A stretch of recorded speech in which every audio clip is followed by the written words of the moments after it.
Alrighty, I apologise for that. Take two here of the Golden State with Mates post-game live after another Warrior victory. Not the greatest, not the best, I won't lie.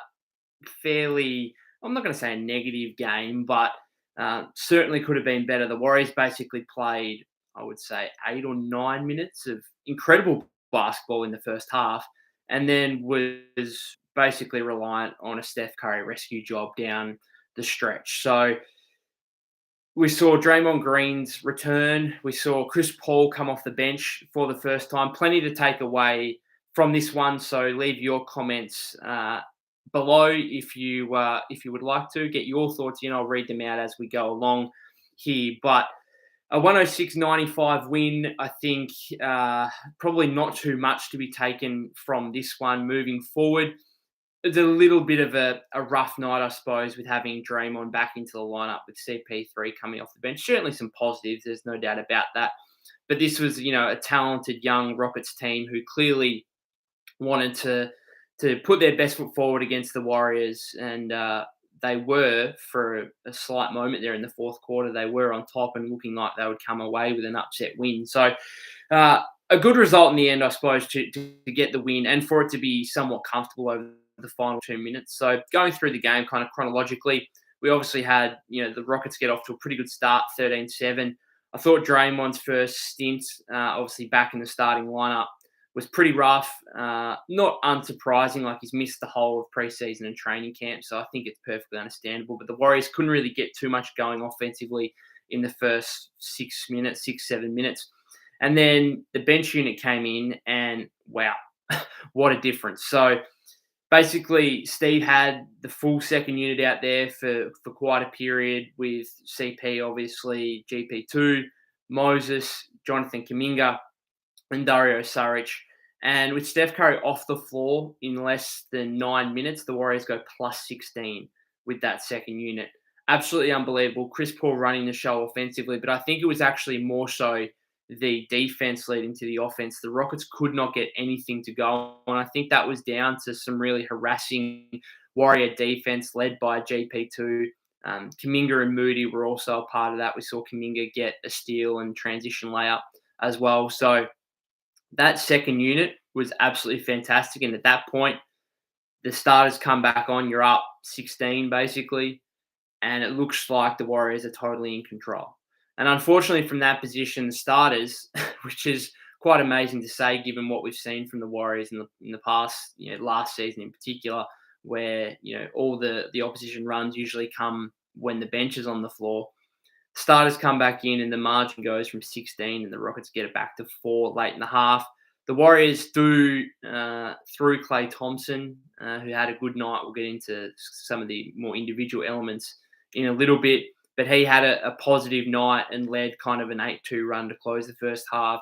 Allowed the Warriors to get to a 57-47 lead at the main break. Third quarter was a back and forth affair. The Warriors, again, couldn't get much going offensively, just 24 points in the third quarter. Rockets, after going down to 13 again in that third quarter, were able to get it back to 6 by the end of that period. The Jonathan Kuminga experience continues to be a bit of a yo-yo up and down, and it was all encapsulated in the final 3 seconds practically of that third quarter. So first of all, JK in transition, really smart pump fake, draws a 3-point shooting foul on Jayshawn Tate to go to the line with 3 seconds left, makes the final 2 of those. And then, of course, we had immediately after him with bad would be putting it pleasantly, a dumb, horrific foul, basically 50 feet from the basket, sends, I think it was Tate again, to the free throw line for 2 free throws to end the third period. That was a bit of a momentum killer for the Warriors, or a bit of a momentum booster for the Rockets, who then started the fourth quarter on a 6-0 run.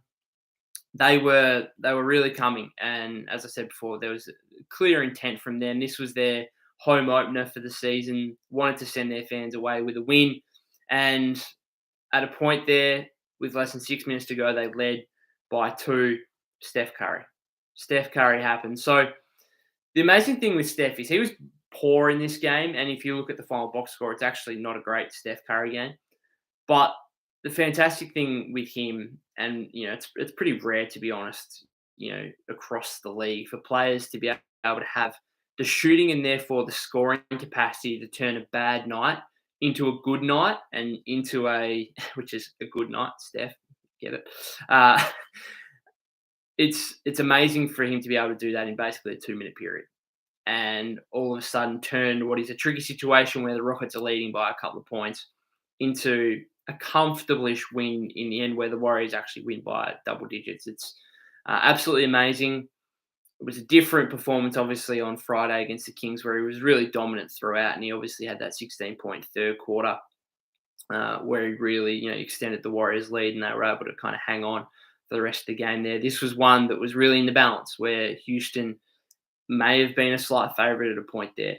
And obviously, the biggest sequence, I think, so everyone will point to the Dylan Brooks, or not the Dylan Brooks, but the Steph 3 over Dylan Brooks, where he goes into a nasty crossover, lets Brooks fly by on the contest, and then hits the 3. That play will be replayed countless times on TV and social media, wherever else. That was absolutely extraordinary. But the biggest sequence for me was the Warriors really under pressure, down 1, I think, at the time, maybe down 2.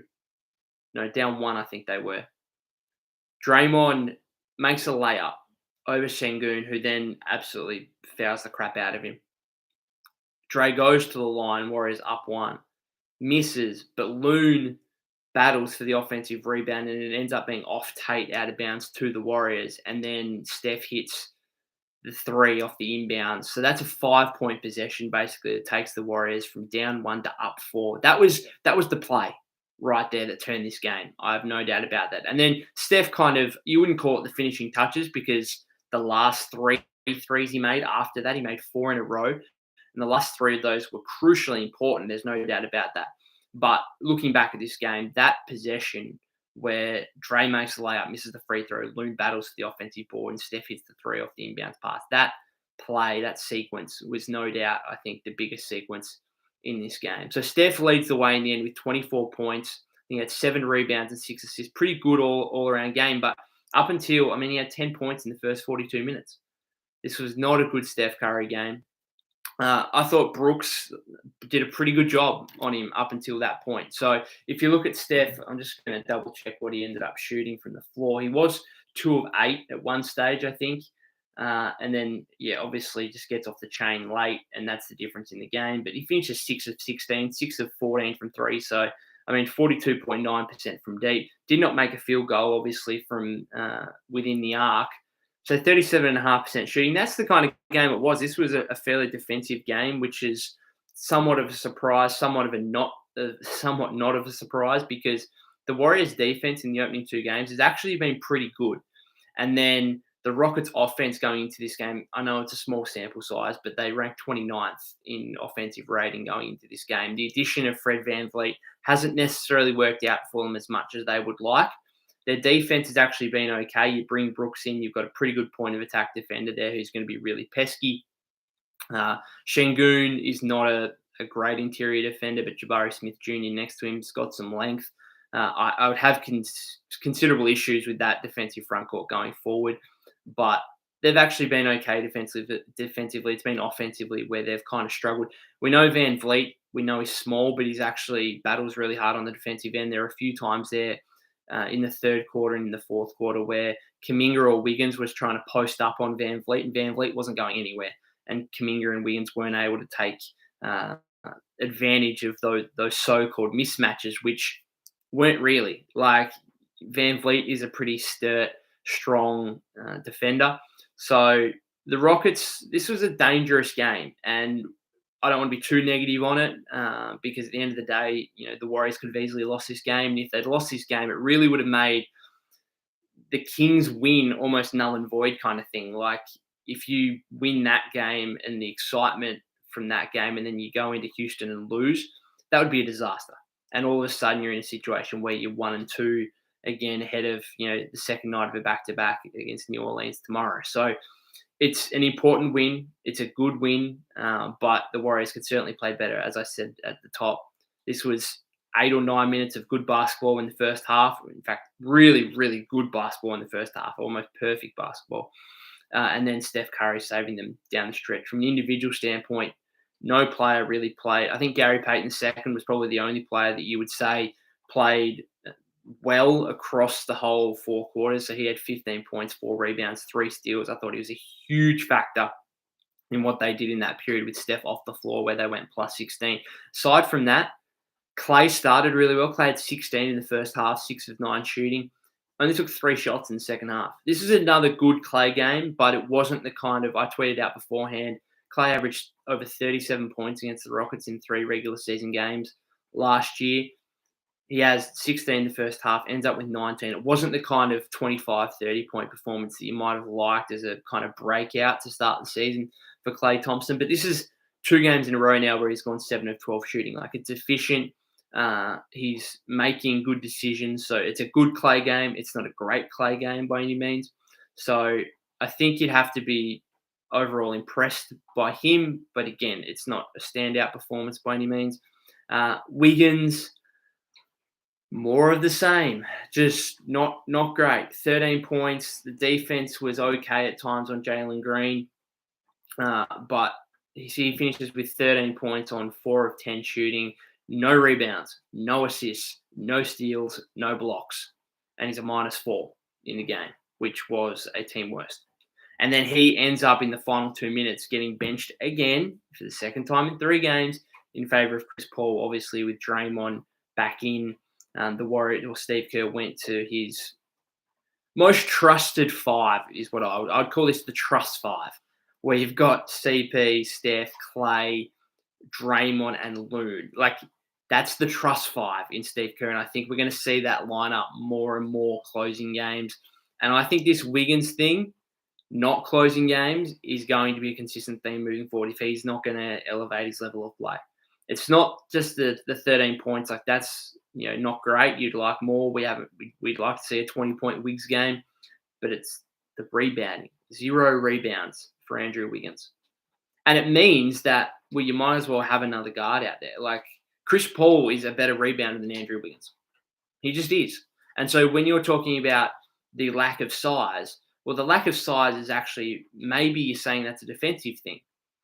Yeah, sure. But Wiggs is not necessarily the perimeter defender he was, going back to the 2022 playoff run. It's not a rebounding thing.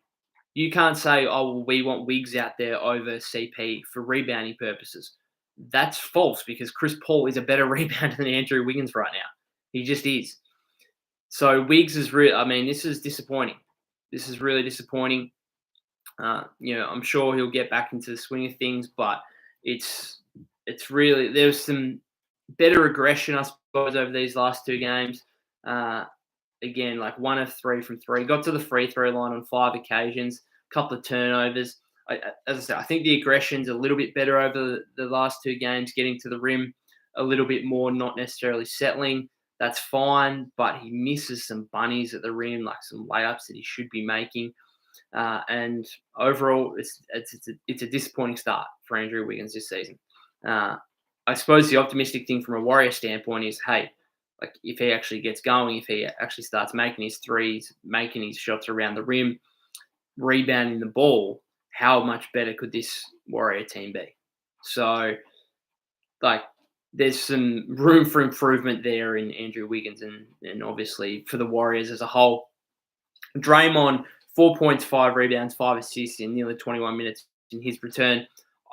I thought he got better as the game went on. I thought the first 5 minutes was pretty ugly. He had some ugly turnovers. There was that one in the third or fourth quarter? I think it was the third quarter, where he received the ball and then tried to wrap around behind the back pass to Wiggins, thinking he was in the corner, and Wiggins had cut to the rim looking for a layup or a dunk. And it just looked like an absolutely dumb, silly turnover, because the ball, like, he ended up passing it probably six feet away from where Wiggs actually was. Like, it wasn't even close. So he had some dumb turnovers. There was one in the first half where he was looking for he was dribbling up the floor. He tried to find Steph on the left-hand side of the floor. and threw that out of bounds. So this is classic Dre, right? Like there's going to be some dumb turnovers every game from him. It's just kind of what happens. And I had an article earlier today on Blue Man Hoop regarding, the Dre CP3 fit. It's going to be interesting to me because I do feel more comfortable with Chris Paul having the ball in his hands than Draymond Green. Now, I know that might sound silly because Draymond has made a career outside of what he does defensively, obviously, but he's made a career out of being an elite playmaker for Steph Curry and Klay Thompson. Those guys running around screens, Draymond being able to find them or dribble handoffs, whatever it may be. He's made a living out of that and has been so effective at it. But he does have these dumb turnovers from time to time. And Chris Paul, you just don't necessarily get that. Like Chris Paul, you get ball security and a good look on almost every possession down the floor. So I do find it's going to be interesting to see how it plays out because there is some overlap in their offensive skill set. Draymond had those 2 layups in the second half. That's fine, but he's not shooting the ball at all.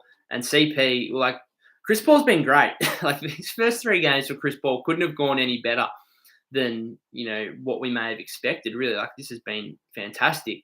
But he's not actually shooting the ball any good at all. So he's yet to make a 3. He was 0 of 8, I think, through the first 2 games. He went 0 of 6 in the season opener against the Suns. And then he goes 0 of 3. So Chris Paul's now 0 of 11 on threes this season. Not shooting the ball well whatsoever. He made a couple of mid-range jumpers at important times in the fourth quarter, is what I will say. Just when the Warriors were kind of struggling a little bit offensively, he did make a couple of mid-range jumpers. So that was good. That was important. We cannot forget that.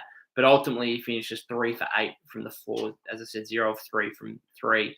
But again, 1 turnover, 7 assists.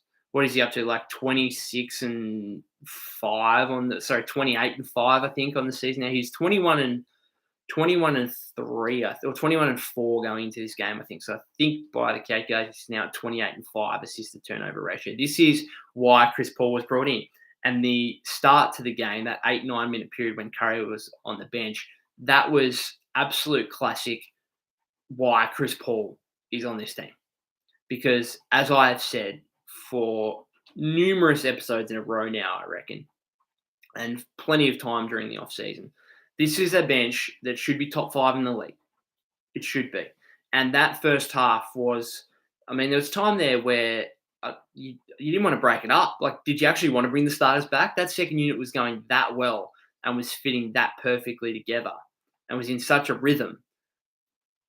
Did you need to bring the starters back?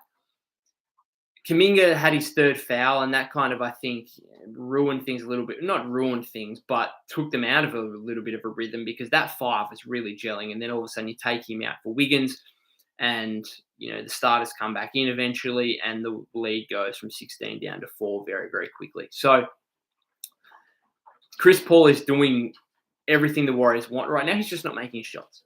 And so, again, this is not perfect Warrior basketball by any means. There is room for improvement in everyone on the basis of what we've seen over the first 3 games. A few other individual thoughts here. Loon, I thought, was pretty good on Şengün. He got things, Şengün got some buckets late, but I thought Loon was, that's his 2nd game in a row where he's been able to, bottle up and battle pretty well against the opposition's pretty talented offensive-minded center. Has another 11 rebounds in this one, makes a big dunk down the stretch where Steph was double-teamed and Loon gets the ball rolling down the lane and makes a dunk, so that was important. I do think, the whole fit with him, Chris Paul and Draymond Green is interesting. I thought Dre and Loon, they've played so much together now that I think their fit is okay. We always think, there's a lack of spacing out on the floor when those 2 are out there, and maybe that's the case come playoff time. But in these kind of regular season games, the IQ of those guys, the ability to set screens, the ability to make plays off the roll, particularly Draymond, obviously, is just absolutely elite. And we saw a couple. I think was it Loon had the pass to Draymond for the and one as well in that sequence that I spoke about before. So those guys' passing ability, their collective IQ, their screen setting ability, it means that they can play together pretty effectively. Obviously, as we've seen, they had the best net rating in the league last season for any starting lineup to play over 250 minutes. So this is something that works. The Paul addition is a major test for me, and I still want to see a little bit more of it because Chris and Draymond didn't actually play a whole lot in this one. They obviously closed together, but that was only over the last minute and a half, 2 minutes when the game was kind of in the keeping by that point, given what Steph had done leading up to it. So it's going to be a bit rough for me, but I think Loon was really solid again after a disappointing game one against Nurkic. I think he's bounced back pretty well over these two road games. Let's get into the bench. So we've talked about CP, 8, 5, and 7 for him. Solid game, 27.5 minutes. Interesting to see how much he plays tomorrow against the Pelicans, whether they want to rest him a little bit more. So Kuminga, bad Kuminga game. Let's just put it out there. And I've been super high on him throughout preseason, throughout the first two games. This is a bad Kuminga game. He starts with the one where he gets, I think, a solid rebound or whatever, dribbles the ball up the floor, and then just loses the ball out of bounds for no apparent reason. and this is like the Kuminga stuff, right? Where it's like, how have you allowed that ball? Like, under no pressure, no rocket player within 5 feet of him. And the ball just somehow ends up out of bounds. It's unbelievable. Has some nice, like he makes a three in, I think that was in the first quarter. He has that nice steal and transition layup, which is really good. That's what you want out of him. Apart from that, again, the sequence at the end of the third quarter was that's just classic JK. Like that's summing him up. And unfortunately, there is still throughout games, there is still the good, the bad, and the ugly from Jonathan Kuminga, all in one. And I think as fans, I think we just want to see a strong, consistent performance from him. We want him to kind of, not a breakout game, because I don't think, like, he's probably already broken out to an extent, but it'd be nice to see him can he have a 15, 20-point game with, no turnovers, 5 or 6 rebounds, 1 or 2 fouls kind of thing. Because that's the other thing, like, he limits his game time again in the first half with 3 fouls. Like, yeah, not a good JK game, not a disaster. Like, he still did some good stuff.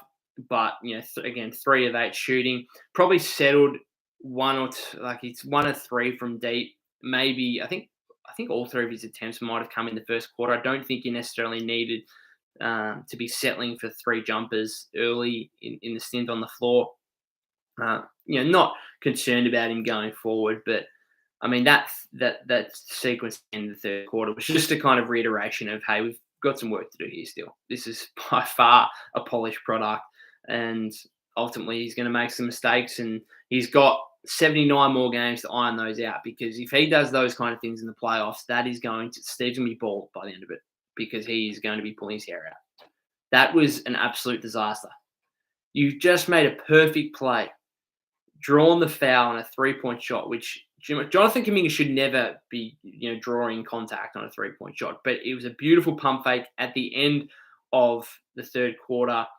Jayshawn Tate, knowing that it was, basically going to be the last shot, tried to contest it. It was fantastic. Got to the line, makes 2 of the 3, that's fine. And then for no reason, tries to go on a steal on the inbounds with 1.7 seconds left.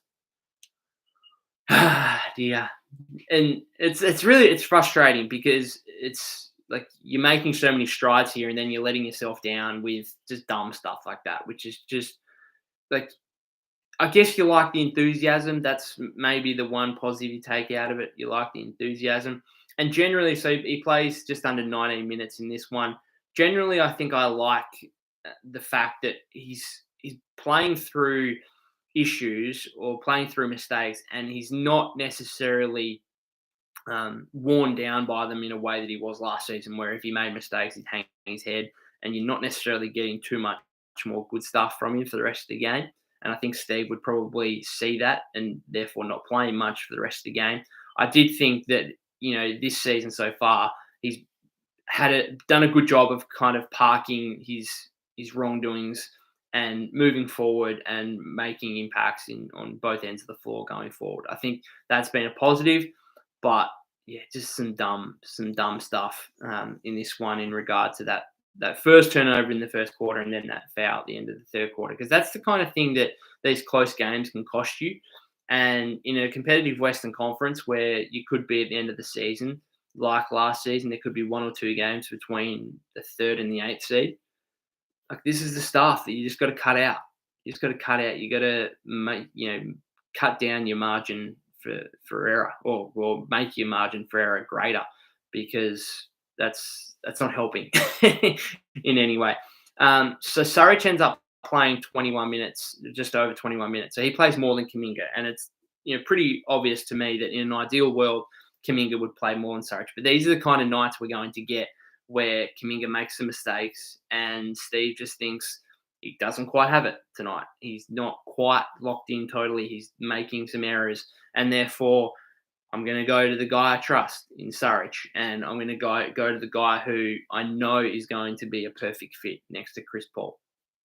So he has 4 points, 8 rebounds, 5 assists.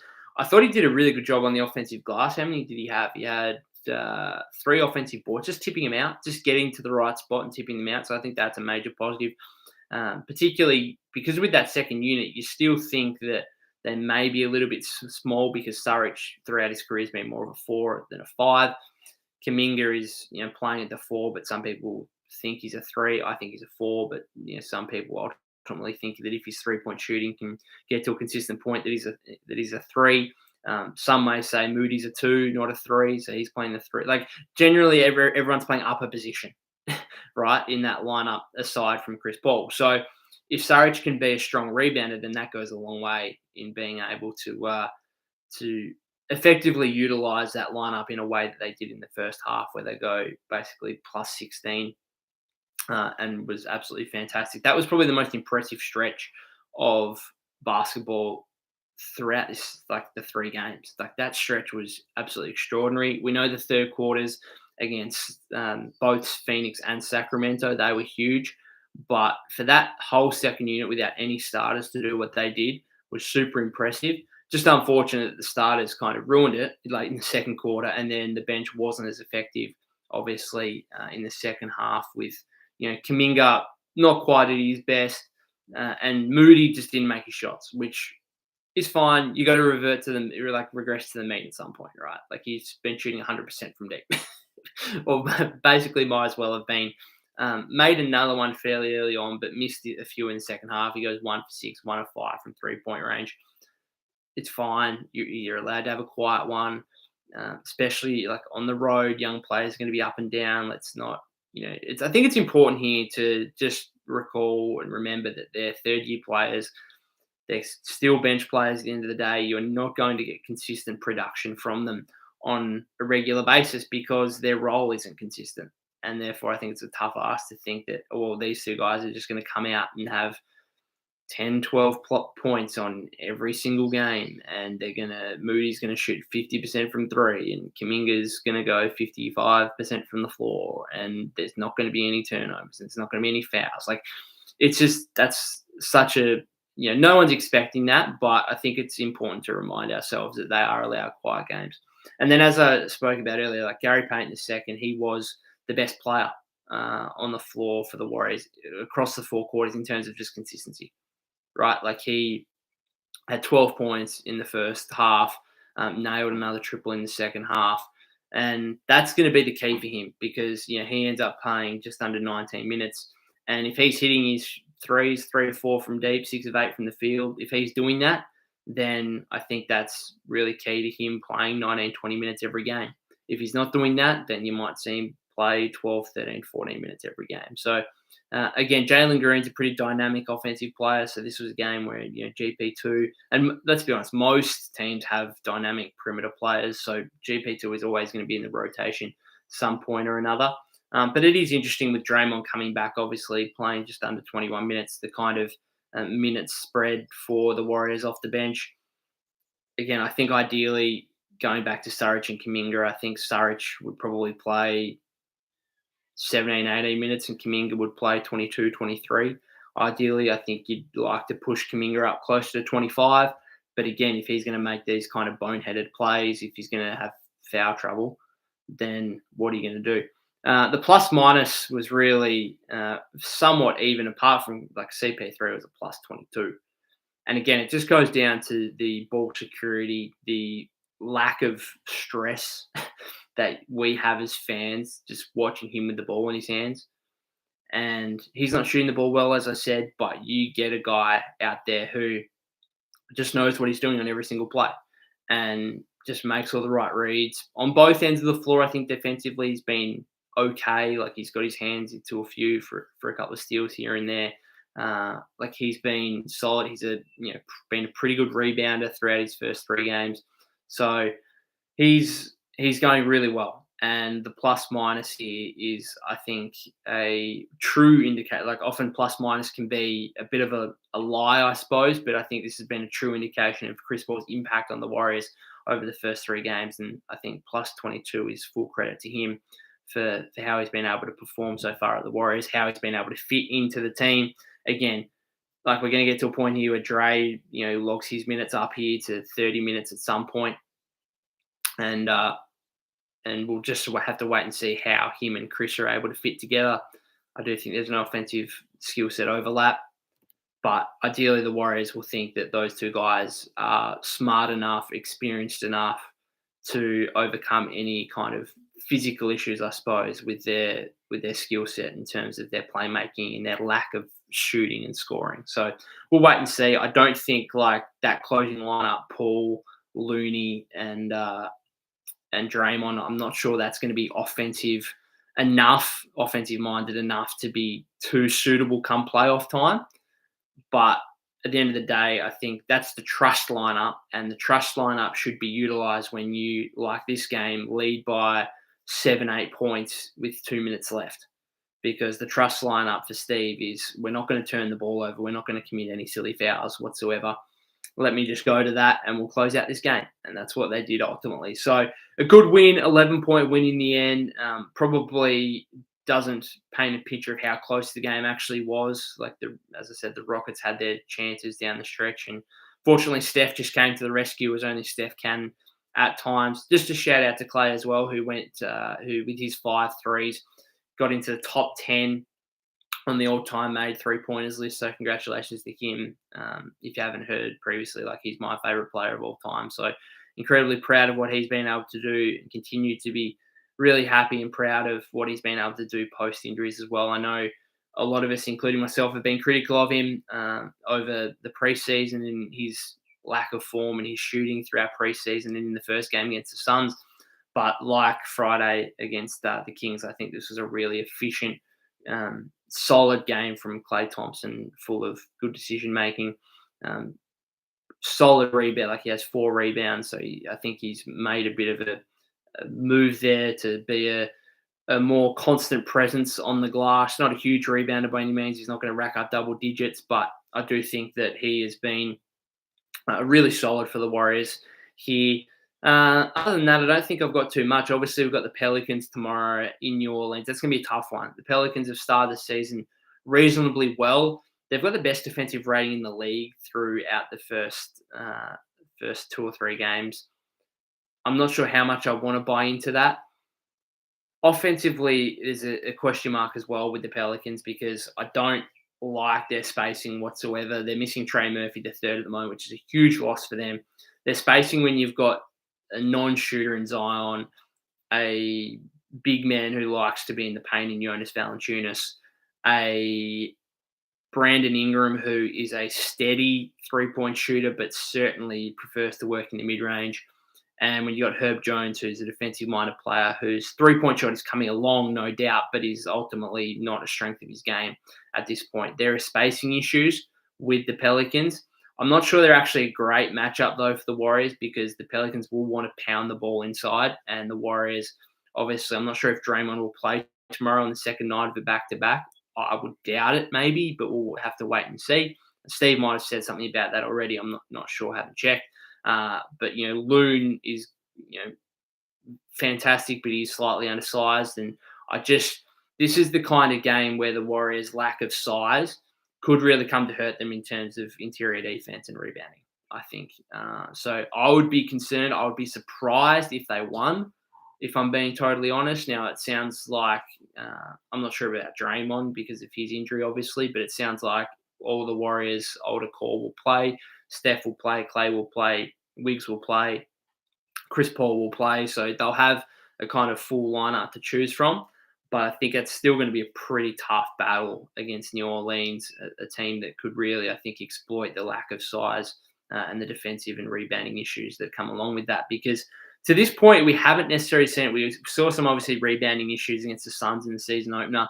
But aside from that, like the Warriors have been one of the better defensive teams in the league here over the first 3 games. They kept the Rockets to, was it 37.8% shooting from the floor and 27.3% from deep. Again, the Rockets, I don't think, are a great offensive team by any means, but still a solid outing to keep them to less than 38% shooting from the floor and 95 points in total. That's what ultimately won the Warriors the game, because the Warriors themselves, 43.2% from the floor isn't fantastic, although they did shoot 40% from three. They shot 45 threes in this one. I do think, and I think it was mentioned on the broadcast, I do think that the Warriors could have tried to get inside a little bit more, because Şengün, that's the kind of major negative to his game, is his defense. And I think the Warriors probably settled a little bit too much on threes, but again, they made 18 of them at 40%, so you probably can't complain too much.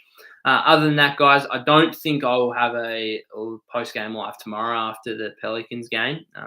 If you weren't listening to my last episode, I said it was my mum's birthday tomorrow, so I'll be probably celebrating that a little bit. But I'll certainly have a game recap on bluemanhoop.com straight afterwards, so go check that out. Other than that, we've got the Kings again on Wednesday, I think, at Chase Center. I believe it is Thursday for me, Australian time. So looking forward to that one. We'll do a post-game live there. Other than that, enjoy the rest of your day. I know for you guys in America, it's closing on 8 p.m. Maybe sit down and watch the replay of the Warriors getting a 106-95 win over the Rockets to go 2-1 on the season ahead of the matchup with the Pelicans tomorrow. Until next time, thank you.